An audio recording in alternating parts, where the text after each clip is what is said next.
Кудайдын чакырыгы 17-июнь.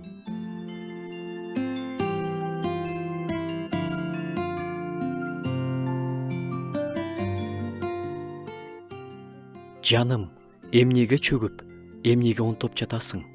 Кудайга таян. Анткени мен аны куткаруучумду, Кудайымды дагы даңктаймын. 41-забур. Бул забурда адамдын жүрөгүндө болуп жаткан сезимдердин, каалоолордун, суусоонун чоң тизмесин көрө алабыз. Кубанычтар, көз жаштар, көңүл чөгүүлөр, уялуулар, онтоолор. Бул кыска забурда сезимдердин түркүнтүсү келтирилген. Корейдин уулдары ушул забурду жазып жатып, өздөрүнүн көз жашын, көңүл чөгүүлөрүн, уялууларын жашырышкан жок. Бул адамдардын жүрөгүндө болчу кадимки эле сезимдер. Болгону алардын бар экени менен эсептешип, анализдеп, туура багытташ керек.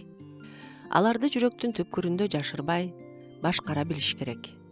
Забурдун авторлору өздөрүн эч качан ыйлабаган, эч качан капа болбогон, дайыма кубанып жүргөн адамдар катары көрсөткүлөрү келбейт.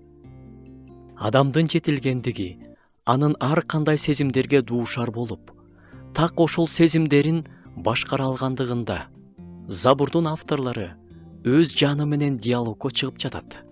Жаным, эмнеге чөгүп, эмнеге унтуп жатасың? Теңириңе таян. Адамдын көңүлү чөккөндө, руханий адам сооронушту теңирден издейт. Анын алдында ыйлайт, суроолорду берет, көңүлү чөгүп кыйналып турганын айтат. Анын алдында ырдайт, андан жардам күтөөрүн айтат. Баардыгын Кудайга ачык айтып тапшырып, андан жардам күтөт. Жүрөктөгү баш аламандыкка, кыйналууларга руханий адам так ушундай мамиле кылганы туура. Жүрөктөгү баардык суроолордун жообу Кудайда. Анткени адамдын жанынын жаратуучусу, автору Кудай.